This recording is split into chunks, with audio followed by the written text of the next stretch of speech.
Hello बच्चों, तो उम्मीद करता हूँ आप सब बहुत ही अच्छे होंगे और स्वागत है आप सभी का इस चैनल पर जिसका नाम है मेक इट इजी। तो आज की इस वीडियो में मैं आपके साथ बात करने वाला हूँ इंटीग्रेशन के ऊपर कि कैसे फिजिक्स के अंदर जब भी आपको इंटीग्रेशन की ज़रूरत पड़ जाएगी तो कैसे आप उसके साथ डील करेंगे। देखो बच्चों, इंटीग्रेशन ना एक सागर है, एक बहुत ही बड़ा टॉपिक है कैलकुलस का, ठीक है, जिसमें बहुत सारी टेक्निक्स सिखाई जाती हैं अगर आप एक मैथमेटिक्स के स्टूडेंट होंगे तो, ठीक है। लेकिन फिजिक्स में ना बहुत ही लिमिटेड जो है वो टेक्निक्स यूज होती हैं इंटीग्रेशन, बहुत ही 3-4 आपको बस फॉर्मूले ध्यान में रखने हैं और पूरी फिजिक्स में आपको इंटीग्रेशन में कोई प्रॉब्लम नहीं आएगी। मैं बात कर रहा हूँ क्लास 11th 12th जेई और नीट की तैयारी करने वाले स्टूडेंट्स की, ठीक है। तो आज मैं फोकस करूंगा कि कैसे आप इंटीग्रेशन को परफॉर्म करते हैं, कैसे उसे कैलकुलेट करते हैं, इंटीग्रेशन क्या होती है, क्यों करते हैं और कब करते हैं। इस बारे में अगर आप ये जानना चाहते हैं तो आप कमेंट सेक्शन में कमेंट कर सकते हैं। आज हम सीखेंगे कि इंटीग्रेशन किस तरीके से आप परफॉर्म करेंगे। बात समझ में आई बच्चों? ठीक है, चलो। तो इंटीग्रेशन का जो सिंबल होगा वो कुछ इस तरीके का होगा। तो इस तरीके का कुछ सिंबल आपको दिख गया हमेशा, तो आपको क्या करनी है उसकी इंटीग्रेशन। इंटीग्रेशन फिजिक्स में बेसिकली एडिशन प्रोसेस होती है, ठीक है, लेकिन ये हमारे वाले सिंपल एडिशन से थोड़ा अलग होता है, इसको कंटिन्यूअस एडिशन बोलते हैं, ठीक है। चलो अब देखो यहाँ पे ये है इंटीग्रेशन। जिसकी इंटीग्रेशन करनी है वो आएगा यहाँ पहले नंबर पर, और फिर उसके बाद यहाँ आएगा वो वाला वेरिएबल जिसके रिस्पेक्ट में आपको इंटीग्रेशन करनी है। चलो देखो, तो मान लिया आपके पास इस टाइप का कोई फंक्शन है x raise to power n, इसकी आपको इंटीग्रेशन करनी है और x के रिस्पेक्ट में करनी है, तो मैं यहाँ पे लिख दूंगा dx। क्या बात समझ में आई? ये ऐसे भी हो सकता था कि मुझे अगर इंटीग्रेशन करनी है y raise to power n की y के रिस्पेक्ट में, तो मैं क्या लिखता dy। तो ऐसे कुछ भी यहाँ पे वेरिएबल्स तो चेंज हो सकते हैं। क्या बात समझ में आई? तो ये है आपका इंटीग्रेशन को लिखने का तरीका। अब कैसे इसको परफॉर्म करेंगे वो देखते हैं। बात समझ में आई? चलो देखो, अब कैसे हम इस इंटीग्रेशन को परफॉर्म करेंगे। कुछ भी नहीं करना है आपको, x रेज टू पावर में जो है उसमें 1 प्लस कर दो तो n+1 कर दिया, और यही वो पावर है, इसको आप डिनोमिनेटर में लिख दो बच्चों। बात समझ में? अब मैं आपको चीज बताता हूं, इंटीग्रेशन जो है ना वो डिफरेंशिएशन की उल्टी प्रोसेस है। अगर हम कैलकुलेशन में बात करें तो डिफरेंशिएशन की उल्टी प्रोसेस को ही हम क्या बोलते हैं? इंटीग्रेशन बच्चों। इंटीग्रेशन जो होती है वो और कुछ नहीं, वो रिवर्स ऑफ डिफरेंशिएशन है, वो रिवर्स ऑफ डिफरेंशिएशन है। बात समझ में आई? Reverse of differentiation. इसका मतलब क्या हुआ? इसका मतलब ये हुआ कि अगर आपने x raise to power n की इंटीग्रेशन की तो आपको ये मिल गया, अगर आप इसकी डिफरेंशिएशन करेंगे तो आपको ये मिल जाएगा बच्चों। मैं इसका एग्जांपल दिखाता हूं, ठीक है। चलो फॉर एग्जांपल मुझको इंटीग्रेशन करनी है x raise to power cube की, इंटीग्रेशन करनी है मुझको इसकी dx के रिस्पेक्ट में, मतलब x के रिस्पेक्ट में, तो मैंने dx लिख दिया यहाँ पे। अब कैसे होगी ये इंटीग्रेशन? आप देखें यहाँ पे ये क्या बन जाएगा, x raise to power n+1। n+1 का मतलब क्या होता है बच्चों? 3+1। यहाँ पे पावर 3 है तो 3+1 हो जाएगा, और यही पावर कहाँ लिख देंगे? नीचे लिख देंगे। तो ये क्या बन गया आपके पास? ये बन गया x रेज टू पावर 4/4। बात समझ में? अब मैं बोल रहा हूं जब आप इसकी डिफरेंशिएशन करेंगे तो आप फिर से यहां पहुंच जाएंगे। अगर आप इसकी क्या करेंगे बच्चों? डिफरेंशिएशन करेंगे तो आप फिर से यहां पहुंच जाएंगे। बात समझ में आई? जब आपने इसकी इंटीग्रेशन करी तो आप यहां पहुंच गए, ठीक है। जब आप इसकी डिफरेंशिएशन करेंगे तो आप यहां पहुंच जाएंगे। बात समझ में आई? करके देखो जरा। डिफरेंशिएशन मैंने पिछली वीडियो में सिखाई है, मैं उसका लिंक आपको डिस्क्रिप्शन में दे दूंगा, आप उस वीडियो को भी देख लें। अगर आपको डिफरेंशिएशन में भी प्रॉब्लम आती है तो फिर कभी भी आपको प्रॉब्लम नहीं आएगी। देखो जरा यहाँ पे मैं x रेज टू पावर 4/4 की डिफरेंशिएशन करता हूँ, ठीक है। डिफरेंशिएशन कैसे करते हैं? ये साथ वाला जो कांस्टेंट है 1/4, इसके साथ तो कोई छेड़खानी नहीं हुई। x रेज टू पावर 4 की डिफरेंशिएशन कैसे होगी? इस 4 को आप पहले लिख देंगे, फिर x, फिर पावर में से 1 माइनस कर देते हैं। x raise to power n की जो डिफरेंशिएशन होती है बच्चों होती है nx raise to power n-1। क्या बात समझ में? तो मैंने ये किया, 4 से 4 कैंसिल हो गया, क्या बच गया? x³। क्या बात समझ में? तो आपने इसकी इंटीग्रेशन करी तो ये आ गया, इसकी डिफरेंशिएशन करी तो ये आ गया। बात समझ में? लेकिन मैं यहाँ पे एक चीज और बताना चाहूंगा आपको, ठीक है, कि मान लिया मैं यहाँ पे लिख देता +5, ऐसे लिख दिया +5। अब आप इसकी डिफ्रेंशिएशन जब करेंगे ना तो 5 की डिफ्रेंशिएशन तो 0 होती है, 5 की डिफ्रेंशिएशन 0 होती है, तो मतलब अगर मैं इसको डिफ्रेंशिएट करूंगा तो 5 का यहाँ पे कोई रोल ही नहीं है, मतलब इसकी इंटीग्रेशन तो यही आनी है। मतलब इसकी जो इंटीग्रेशन है वो ये भी हो सकती है, वो ये भी हो सकती है, वो ये भी हो सकती है, वो ये भी हो सकती है, मतलब यहाँ पे कोई भी एक कांस्टेंट हो सकता है, यहाँ पे कोई भी एक कांस्टेंट हो सकता है। इसलिए जब हम यहाँ पे इंटीग्रेशन की प्रोसेस करेंगे और यहाँ आपके पास लिमिट नहीं दी होंगी बच्चों, तो हम यहाँ पे एक कांस्टेंट ऑफ इंटीग्रेशन c लगा के चलेंगे कि यहाँ पे कोई कांस्टेंट हो सकता है, क्योंकि जब आप रिवर्स में जाएंगे तो आपको यहाँ पे कांस्टेंट का कोई फर्क नहीं पड़ेगा, कोई भी कांस्टेंट होगा उसकी डिफरेंशिएशन तो 0 हो जाएगी, तो आप घूम फिर के फिर x³ में ही पहुंच जाएंगे। आई होप आपको इतनी बातें समझ में आई होंगी। ठीक है, ये बिल्कुल मैंने फाउंडेशन बात की है। अब हम आगे चलते हैं और कुछ और बातें समझते हैं। ठीक है, तो मैंने कहा कि अगर इंटीग्रेशन में लिमिट नहीं है तो जिस इंटीग्रेशन में लिमिट होती है उसमें क्या हो जाता है, उसमें देखते हैं। तो हमारे पास बच्चों दो टाइप की इंटीग्रेशंस होती हैं। ठीक है, हमारे पास दो टाइप की इंटीग्रेशंस होती हैं। ठीक है, एक होती है डेफिनेट इंटीग्रेशन, ठीक है, डेफिनेट इंटीग्रेशन, और एक होती है बच्चों इनडेफिनेट इंटीग्रेशन, इनडेफिनेट इंटीग्रेशन। ठीक है, डेफिनेट इंटीग्रेशन में आपके पास जिसकी भी इंटीग्रेशन करनी है, मान लिया इसकी इंटीग्रेशन करनी है, तो साथ में आपके पास लिमिट्स देके रखी होंगी कि आपको इंटीग्रेशन कहां से कहां तक करनी है। This is starting point, this is and point. इसको हम बोलते हैं लोअर लिमिट, इसको हम बोलते हैं लोअर लिमिट, और इसको हम बोलते हैं अपर लिमिट। बच्चों क्या इतनी बात समझ में आई आपको? ठीक है, जबकि इनडेफिनेट इंटीग्रेशन जो होती है उसमें आपकी लिमिट्स नहीं होती, तो इसका जब भी आप आंसर लिखेंगे ना तो ये आएगा x⁻n+1 अपॉन n+1, और साथ में आप लिख देंगे प्लस c, एक कांस्टेंट ऑफ इंटीग्रेशन। क्या बात समझ में आई? ये आपको इनडेफिनेट इंटीग्रेशन में लिखना है, डेफिनेट इंटीग्रेशन में नहीं लिखना है। आई होप आपको ये बात समझ में आ गई होगी। चलो कुछ इंटीग्रेशन करके देखते हैं हम लोग। ठीक है,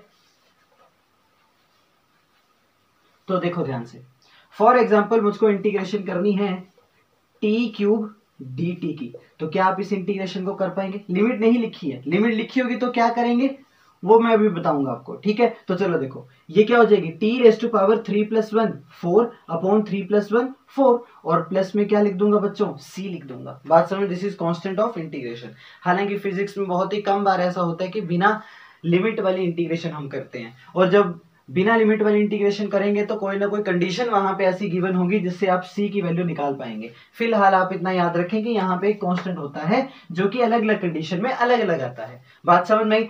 फॉर एग्जांपल आपको इंटीग्रेशन करनी है 3t⁴ की बच्चों, t के रिस्पेक्ट में। ठीक है, तो जो भी कांस्टेंट होता है ना वो इंटीग्रेशन से बाहर आ जाता है, तो ये बन जाएगा 3 और अंदर बचेगा t⁴ की इंटीग्रेशन t के रिस्पेक्ट में, तो ये क्या हो जाएगी 3t⁴ कितना होगा 5 अपॉन में 5, और प्लस में क्या लिखना है बच्चों c।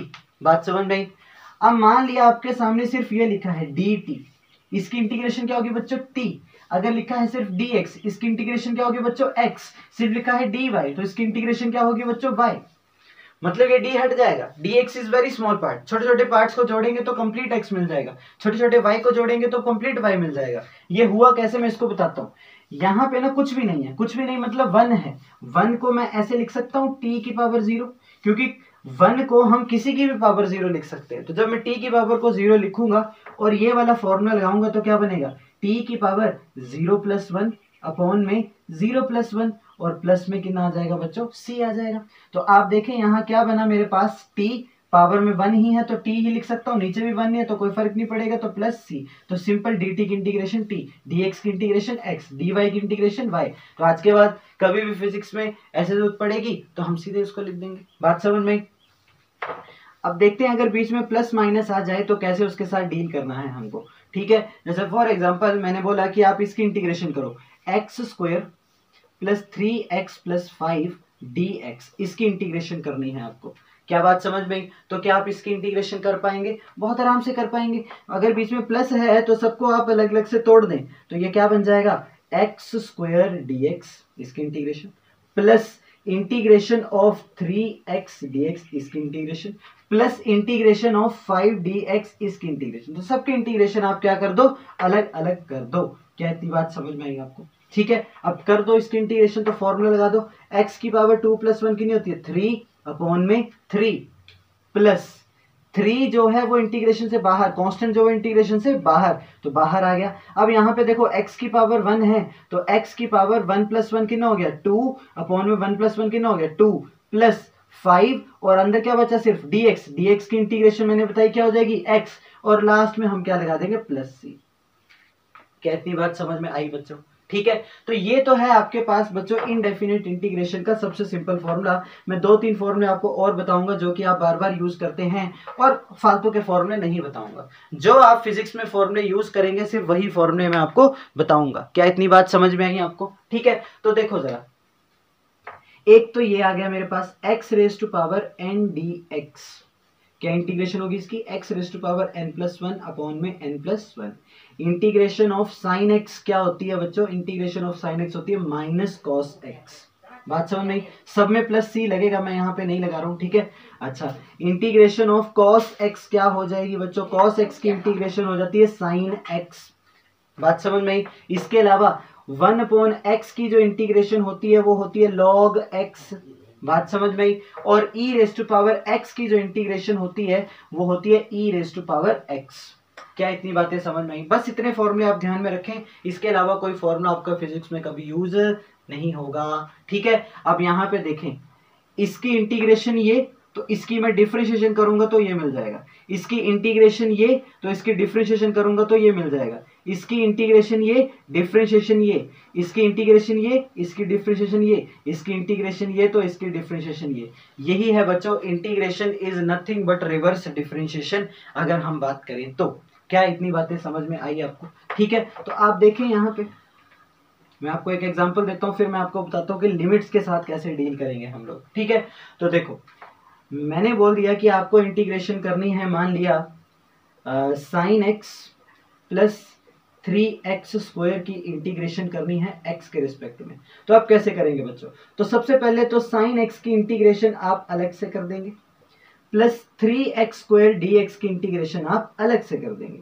अगर यहाँ माइनस होता तो आप माइनस में लिख देते, कोई प्रॉब्लम नहीं होती। बात समझ में? sin x की इंटीग्रेशन क्या होती है? ये होती है -cos x, प्लस 3 तो इंटीग्रेशन से बाहर, तो ये 3 एज इट इज लिख दिया।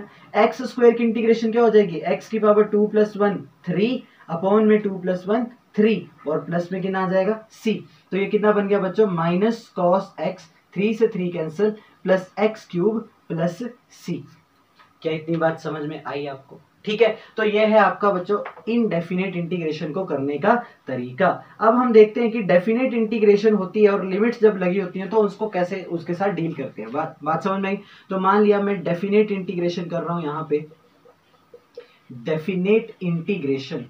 ठीक है, तो डेफिनेट इंटीग्रेशन में क्या होगा? आपके पास इंटीग्रेशन दी होगी एक, मान लिया आपके पास दी है x⁻2 dx की इंटीग्रेशन करनी है आपको, चलो 3 भी लगा लो साथ में, और आपको ये इंटीग्रेशन करनी है बच्चों 1 से 2, मतलब x की वैल्यू 1 से लेकर 2 तक चेंज कर रही है, तो इस वाले फैक्टर की इंटीग्रेशन क्या होगी ये हमसे पूछा है। क्या इतनी बात समझ में आई आपको? ठीक है, तो चलो देखते हैं कैसे इसको हम परफॉर्म करेंगे। ठीक है, तो ये कितना आ जाएगा मेरे पास? देखो 3 तो बाहर रहेगा, इंटीग्रेशन बिल्कुल वैसे ही करनी है जैसे कर रहे थे, लिमिट्स लास्ट में पुट करनी है। ठीक है, अब यहाँ जो x² की इंटीग्रेशन क्या होगी बच्चों? x की पावर 2 + 1/2 + 1।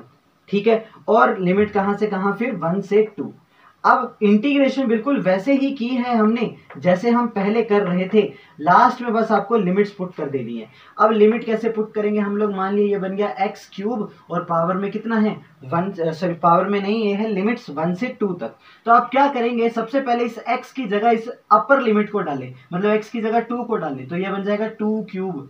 ठीक है, फिर बीच में माइनस लगाएं, फिर बीच में माइनस लगाएं, फिर इस x की जगह लोअर लिमिट डालें, तो ये बन जाएगा 1³ तो 2³ कितना होता है बच्चों? 8 -1, तो आंसर कितना आ जाएगा? 7। यहाँ प्लस c लगाने की जरूरत नहीं है, यहाँ पे आपको एक डेफिनेट आंसर मिल रहा होगा एक नंबर में।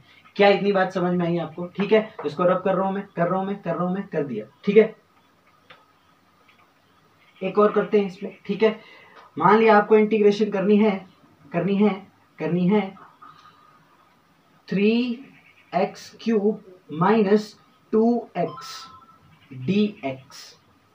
ठीक है, और मैंने यहाँ पे लिमिट दे दी आपको 0 से लेकर 2 तक जाना है आपको।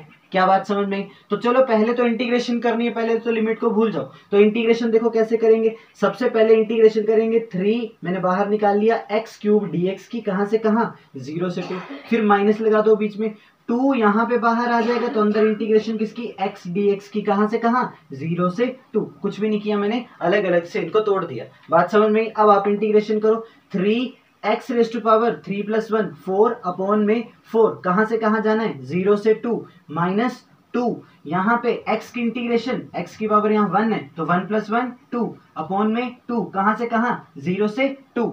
बात समझ में आई? तो आप इसे इंटीग्रेट कर दे, क्या बन जाएगा ये 3। अब देखो इंटीग्रेशन हो गई। अब आप जो कांस्टेंट है ना इसको बाहर निकाल सकते हैं, इसमें तो लिमिट डालने का कोई मतलब नहीं बनता, तो यहाँ पे भी आप 2 को बाहर लेके आ सकते हैं, 2 2 जब ये कैंसिल भी हो जाएगा। ठीक है, तो यहाँ तो आपके पास 3/4 है ना। अब आप लिमिट पुट करें, x की जगह पहले अपर लिमिट डालें 2 की पावर 4 माइनस, फिर x की जगह लोअर लिमिट डालें तो 0 की पावर 4। बात समझ में? माइनस यहाँ तो 1 ही हो गया। ठीक है, अंदर क्या बचा x², तो x की जगह पहले अपर लिमिट डाली 2², फिर मैंने x की जगह लोअर लिमिट डाली 0², तो ये क्या हो जाएगा आपके पास 3/4, 2 की पावर 4 होती है बच्चों 16 माइनस 2² होता है आपके पास 4, 4 4 जा 16, 3 4 जा होते हैं 12, 12 माइनस 4, आपका आंसर कितना आ जाएगा बच्चों 8 आ जाएगा। आई होप आपको ये सारी बातें समझ में आ गई होंगी।